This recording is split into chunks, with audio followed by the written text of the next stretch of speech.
This is the class discussion video for Chapter 24, The Jazz Age, Redefining the Nation from 1919 to 1929. There were several factors that contributed to the 1920s really being a transformational decade. A couple of those things involved innovations in transportation. One was the explosive growth of the availability and utilization of automobiles. Especially Henry Ford's Model T became quite common, so the number of individuals who own cars dramatically increased in the 1920s, and that really impacted many different aspects of society. In addition, aviation became more common, and Charles Lindbergh became the first pilot to fly solo across the Atlantic Ocean. He did that in the Spirit of St. Louis in 1927. And really became an acclaimed American hero for that feat as aviation became much more popular during this time period.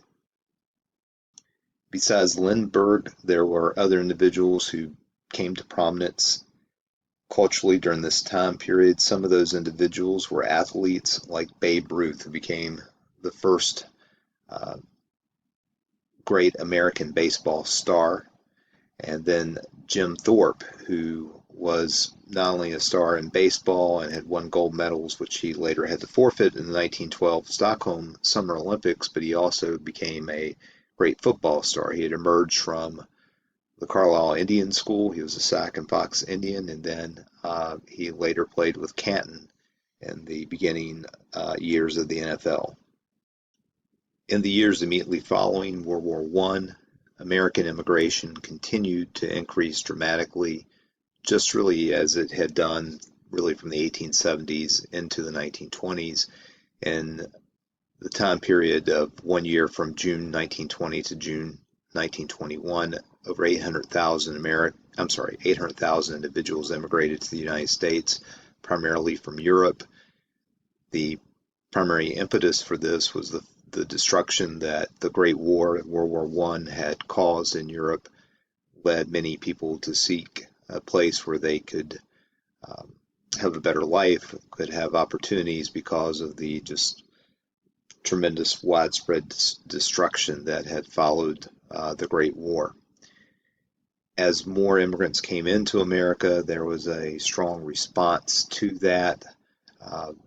Nativism again reared its ugly head, where a lot of Americans had strong anti-immigrant feelings, and these were not really based on rational concerns. It was just a hysteria that favored those Americans who came from more generations within our country, older Americans, so to speak, not age-wise, but from their roots to the country.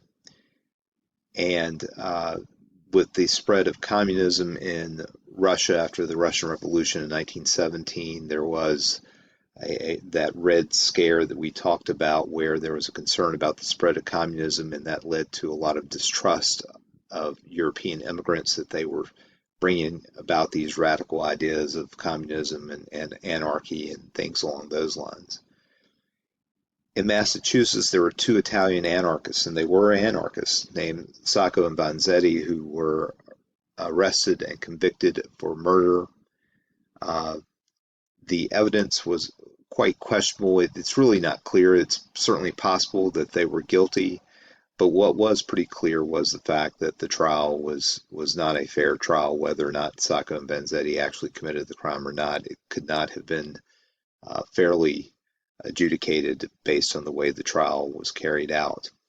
So in 1924, with the raging feelings of anti-immigration in America, Congress passed and the president signed into law the National Origins Act, which was very restricted to European immigration, that only 2% of the 1890 census numbers from any country could come to America. However, to sort of replace that, the Americans were much more open to immigration within the Western Hemisphere. So we started to see individuals from Mexico and from Central America and from South America start to immigrate more to the United States.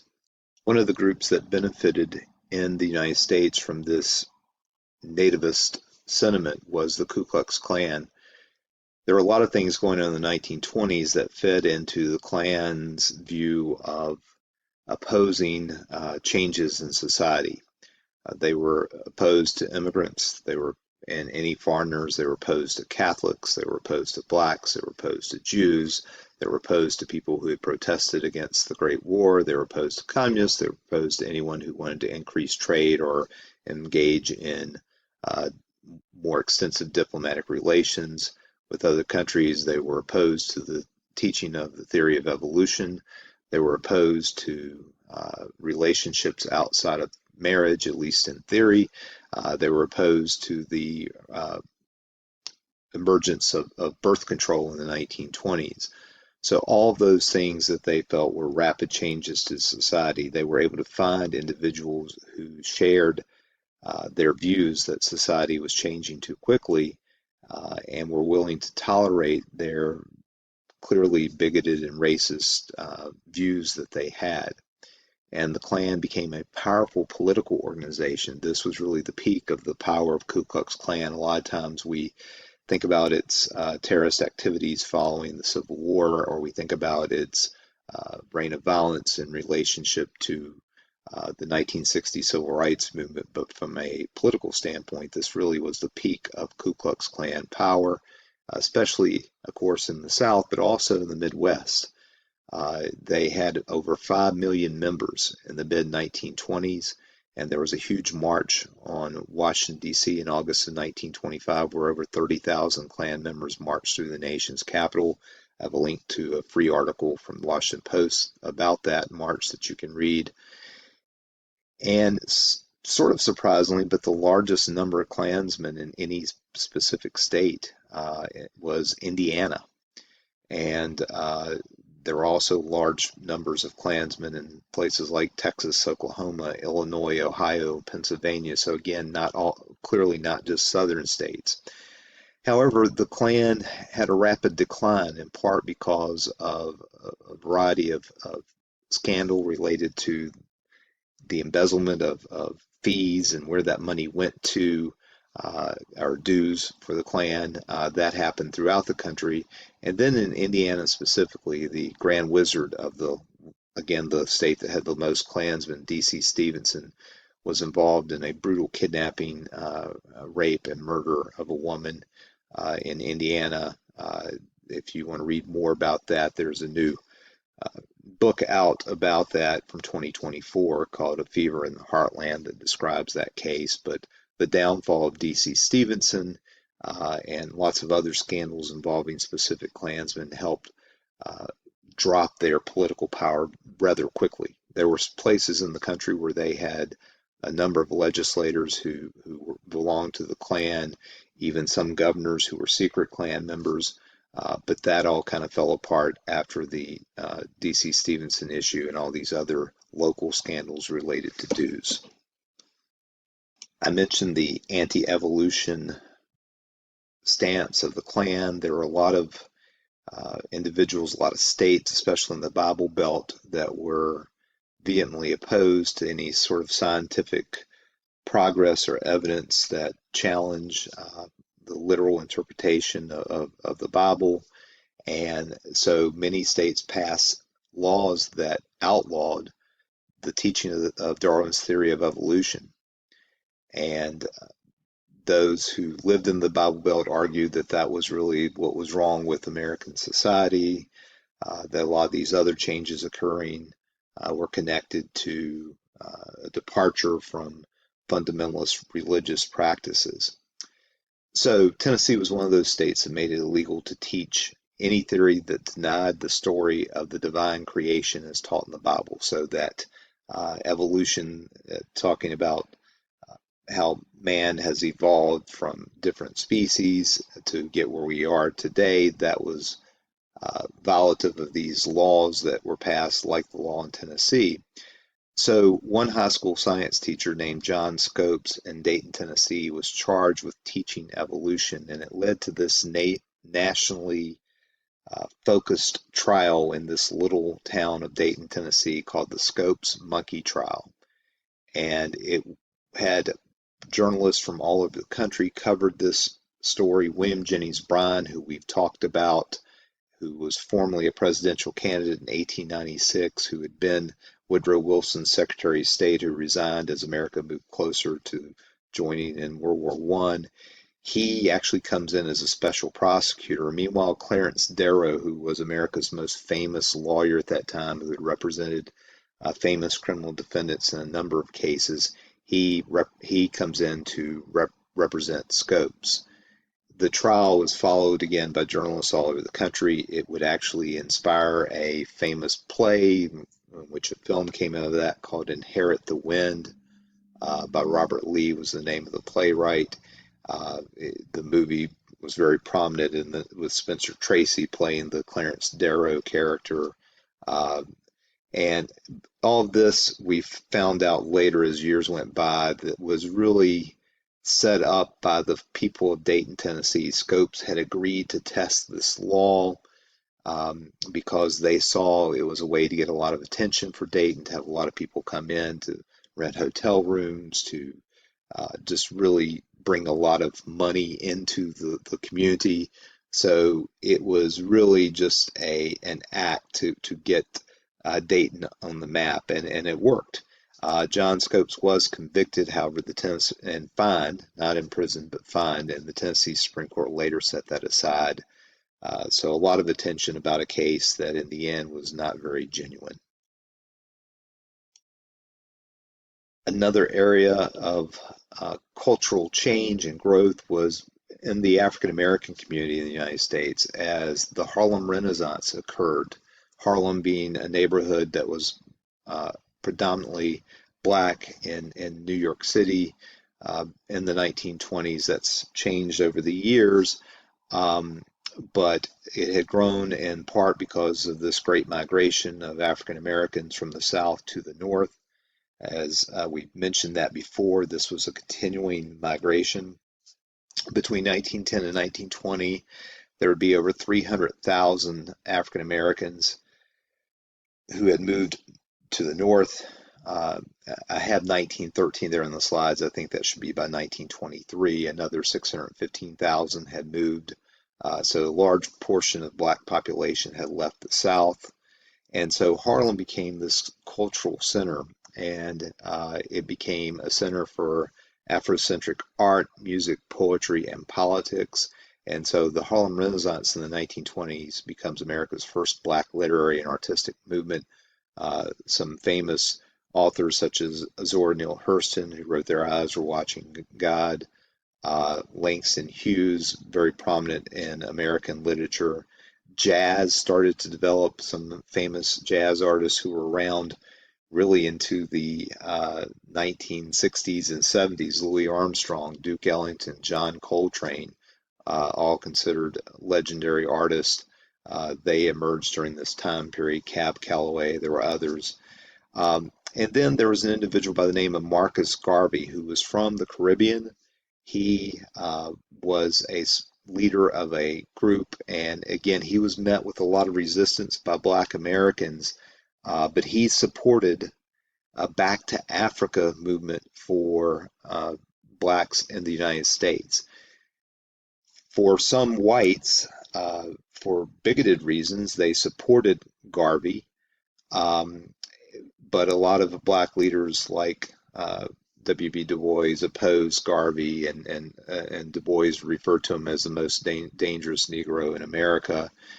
And Garvey ran into some criminal trouble with fraud and some of the things that he did, and was convicted of some criminal violations. And interestingly enough, although a controversial figure, he was actually pardoned by President Joe Biden near the end of his term.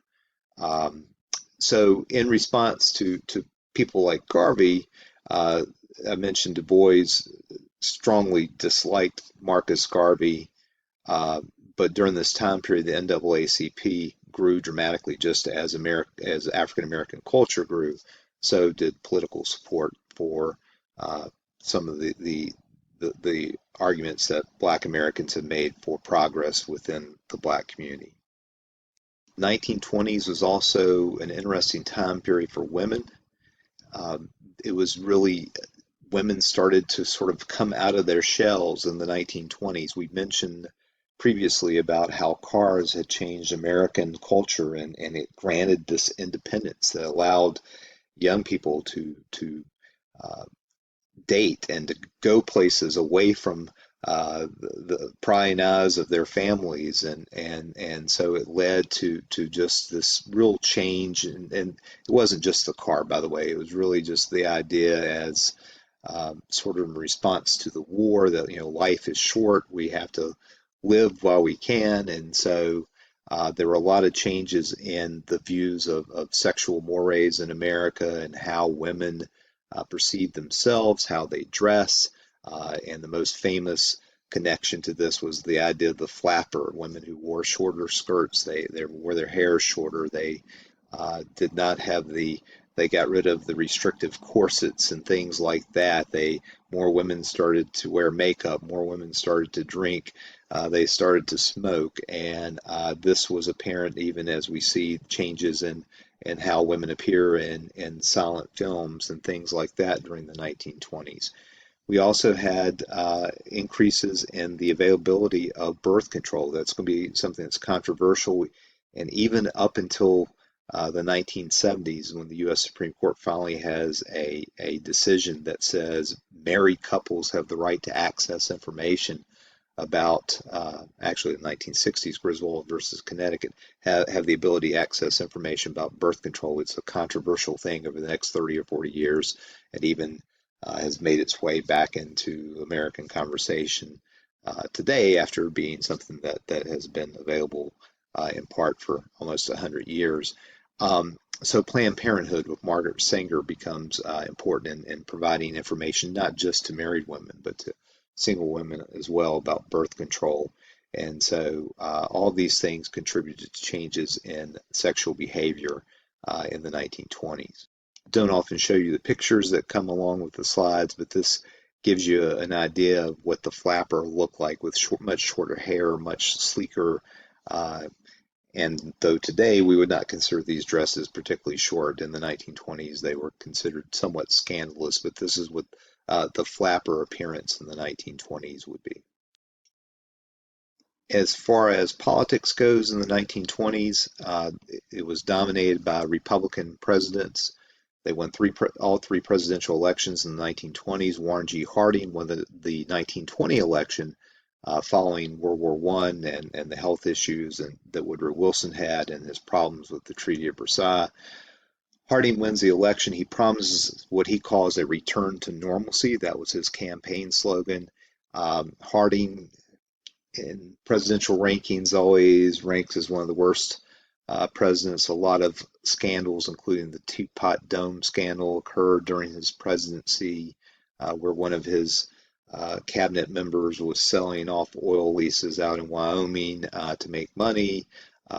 And it's just a lot of problems. Harding's personal life, he had an ongoing relationship with an underage girl, and just a lot of things. Harding ends up dying of a heart attack. His family destroyed his private papers, so there's a lot of information about Harding that we don't have that his family didn't want people to see. But Harding dies of a heart attack. He's succeeded by his vice president, Calvin Coolidge. Coolidge then wins the 1924 election after succeeding Harding.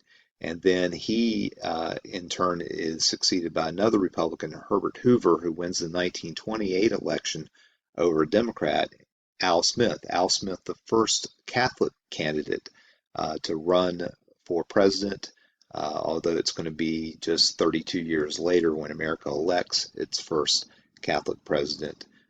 So Hoover wins. Generally, the 1920s is a time of prosperity, but we'll talk about some things that the leadership, presidential leadership, did in the 1920s and things going on both domestically and internationally that are going to create a lot of problems, not just for the United States, but for the world as we get to 1929 and we hit the beginning of the Great Depression.